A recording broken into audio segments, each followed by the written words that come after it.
Bueno, padre, el tema que nos trae hoy es ¿cuántos y cuáles fueron los sacramentos instituidos por nuestro Señor Jesucristo? Gracias por la pregunta, que es uno de los grandes temas de la vida cristiana católica, ¿no? Y tal vez para explicar, en lugar de dar una respuesta directa, como la del catecismo, que no tengo ningún problema en leerla en sus, digamos, en sus términos así escuetos, podríamos decir simplemente que el catecismo dice, permítanme que lo marque bien, dice: los sacramentos de la nueva ley fueron instituidos por Cristo y son 7, a saber, bautismo, confirmación, Eucaristía, penitencia, unción de los enfermos, orden sacerdotal y matrimonio. Esta respuesta así escueta a veces resulta un poco incomprensible para las personas que no saben muy bien de qué estamos hablando, porque ahora hay incluso cristianos católicos que no han recibido una formación muy detallada de su propia fe. En el Evangelio hay algo sorprendente que está íntimamente relacionado con el misterio de la encarnación de Cristo, que Cristo tomó cuerpo como nosotros. Y es que el Señor quiso valerse de todo el mundo creado, de la naturaleza, de los objetos físicos, del agua, del aceite, del pan, del vino, del cuerpo humano, de las palabras, de los gestos, para que fueran intermediarios de la salvación de Cristo. Esto normalmente le resulta escandaloso a esa persona que cree que Dios tiene que obrar en directo sin intermediarios. No le gustan la palabra mediadores, intermediarios, y el Evangelio está empapado en todo un proceso de mediación que Cristo quiso usar. Primero con personas y después con objetos. Y los sacramentos entran dentro de este misterio del actuar de Dios. Quiere obrar a través de gestos y objetos materiales, transmitiendo su santidad. Eso es típico, específico, propio de la doctrina cristiana y católica, porque en el protestantismo ven con mucha sospecha a la materia en muchas de las iglesias protestantes. Creen que allá donde se mezcla la materia se está mezclando algo que es idolátrico, impropio de cristianos.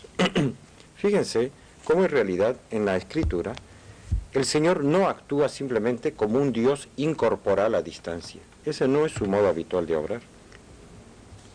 Cuando uno abre el Evangelio, aquí me fijo por ejemplo en San Mateo, apenas termina el sermón de la montaña a orillas del lago de Galilea y está rodeado de miles de personas, ocurre un acto que va contra las leyes del pueblo judío. Un leproso se mete en medio de la muchedumbre. La lepra simbolizaba el pecado en su aspecto más horroroso, que segregaba, apartaba del pueblo, lo sacaba uno como miembro del pueblo de Israel prácticamente, y le hacía vivir una vida espantosa. Pero este hombre ha quedado como conmovido por lo que ha escuchado a distancia, y dice: cuando bajó del monte, lo siguieron las multitudes, y se le acercó un leproso y se postró ante él diciendo: Señor, si quieres puedes limpiarme. Y dice, miren, fíjense bien lo que dice San Mateo. Extendiendo la mano, lo tocó. Y luego dijo: quiero, queda limpio. Primero viene el gesto físico. Hizo algo que era ilegal, impuro según la ley de Moisés. A un leproso no se lo tocaba, pero Cristo sí lo toca. Y lo primero que hace es ese contacto material. Y uno dice, ¿qué falta hacía? Si Él es Dios, con el tacto, ¿para qué tocarlo? Y después decir quiero, queda limpio y quedó inmediatamente curado. Es que es el misterio de la encarnación. Cristo nos ha estado revelando que todo el mundo material ha sido asumido a través de su cuerpo al misterio de la divinidad. De modo que no hay nada que se pueda llamar malo en la creación, ningún objeto material. Esto es muy importante para entender la doctrina de los sacramentos instituidos por Él mismo, porque se ha querido valer de cosas muy materiales. Pero allá donde vemos el Evangelio es continuo. Hay docenas y docenas de ejemplos de este tipo. Por ejemplo, en el capítulo 8 de San Mateo se lee, es otro de los tantos ejemplos que hay. Una mujer que sufría un flujo de sangre desde hacía 12 años, se acercó por detrás y tocó el borde de su manto, pues decía para sí: con solo tocar su vestido sanaré. Y no, hay cristianos que dirían, esta es una superstición. ¿Qué es eso de acercarse además por atrás? O sea, sin establecer un contacto humano, de inteligencia a inteligencia, de voluntad a voluntad. Es hacer un gesto puramente material. Por atrás tocar un manto. Y pensaba, con solo tocar su vestido sanaré. Entonces Jesús, volviéndose, le dijo: ánimo, hija, tu fe te ha salvado. Y la mujer quedó curada desde aquel momento. El Señor ratificó lo que aquella mujer estaba pensando. Con solo tocarle su vestido quedaré curada. ¿Por qué estos centenares, no sé, centenares no, pero docenas de ejemplos de contacto físico, en algún caso grotesco, como la curación del sordomudo, en que se nos dice que Jesús escupió en el suelo y formó barro con su saliva y la tierra, que verdaderamente es un producto, digamos, que inspira repugnancia, y con eso le tocó la lengua al mudo y empezó a hablar, como para indicar que nada del mundo material, cuando pasa a través del poder de Cristo, pierde eficacia divina o es un obstáculo para que Dios actúe. Hasta el barro hecho con saliva. Es muy impresionante. Bueno, pues el Señor no eligió esos productos que nos inspiran repugnancia, sino productos de la naturaleza que son muy connaturales a nosotros. El agua, para el bautismo. Porque el agua limpia, el agua alimenta, simboliza muy bien la actividad de Dios en el alma en el momento en que uno queda libre de todo pecado. Y utilizó el vino y el pan, que son dos alimentos tan extendidos a lo largo de toda la humanidad. No todas las culturas tienen vino, hay habitantes de las selvas que no conocen el vino, pero en general es uno de esos grandes presentes en toda mesa, en casi toda mesa de la humanidad, y el pan. Y se valió de ellos para dejar una presencia física de algo que él interiormente de esos elementos iba a hacer. En el caso del pan y del vino, que llamamos el sacramento de la Eucaristía, decidió estar él mismo. Es impresionante. Cristo resucitado está, y realmente nuestra fe nos dice, porque dijo, esto es mi cuerpo, o sea, no es pan. Lutero decía, se ha producido una impanación. Cristo se ha unido como sustancialmente al pan, pero eso no dice la fe, el texto de la Sagrada Escritura, sino que dice esto, y ya no dice este pan. Eso sí hubiera sido una impanación. Dijo, esto es mi cuerpo, es decir, este objeto material que parece que es pan, ya no es pan, soy yo. Los sacramentos, por lo tanto, son una prolongación de la encarnación.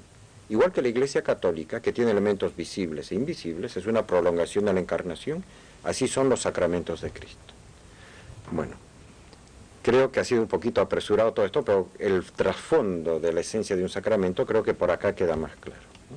Después tal vez podemos ampliar algo. Bueno, es una lástima que tengamos que cortar, pero no queda otra. Un momentito, ¿Cómo? seguiremos.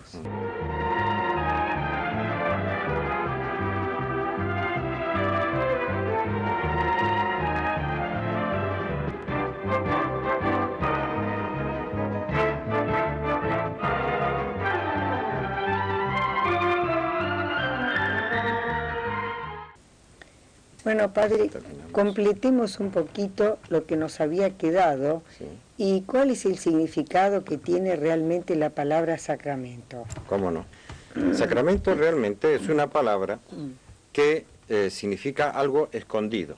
Y es sinónimo de una palabra griega, mysterion, que es algo oculto que está presente. Y no se logra entender bien cómo y de qué forma actúa, ¿no? Y San Pablo usa, por ejemplo, en la epístola a los Efesios, esta expresión, diciendo que el matrimonio es un sacramento grande. Es decir, que hay algo misterioso, que no se puede explicar solo con explicaciones sociológicas, fisiológicas, de afectividad humana, que hay algo que es misterioso. ¿Qué es lo que hay de misterioso, ya que he mencionado el sacramento del matrimonio?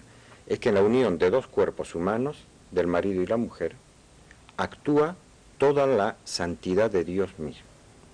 De modo que el hecho mismo de vivir la vida conyugal se vuelve lo mismo que orar o hacer el bien al prójimo. Un acto que es digno de merecer cada vez más crecimiento en santidad y en perfección a los ojos de Dios. Porque donde hay un sacramento está la gracia de Dios que actúa, la presencia de Dios en el ser humano. Por eso los sacramentos realmente, tal como lo trae el Catecismo de la Iglesia Cristiana, de la Iglesia Católica, perdón, en el punto 11.27 en adelante, los que lo quieran consultar pueden verlo, se dice que es un signo sensible que confiere la gracia, que es una palabra que usa mucho San Pablo, y que significa la misma divinidad de Dios depositada en el interior del espíritu humano, ¿no? Y que lo hace de un modo eficaz, es decir, que realmente entra la gracia, la presencia de Dios en el espíritu humano, pero a través de alguna mediación material, que puede ser el agua en el bautismo, es los cuerpos humanos en el matrimonio, es el aceite, por ejemplo, en la confirmación, o en la unción de los enfermos cuando se están por morir, es el pan y el vino en la Eucaristía, ¿verdad? O en la absolución de los pecados, son las palabras y el signo de absolución que hace el sacerdote. Y dice el catecismo, celebrados dignamente en la fe, los sacramentos confieren la gracia que significa. O sea, el bautismo, por ejemplo, significa un acto de lavar. En griego, baptizare, incluso hoy los griegos cuando van a lavar dicen voy a bautizar, es decir, voy a lavar. Bautizar es lavar. Confieren esa gracia concreta que significa un lavado que deja el alma sin ninguna mancha de pecado. Hay teólogos que dicen que la palabra mancha de pecado es un antropomorfismo raro que no es teológicamente correcto, pero la Iglesia durante 2000 años la ha usado porque ese es el significado del agua que lava, que limpia, ¿no? Significa esa gracia.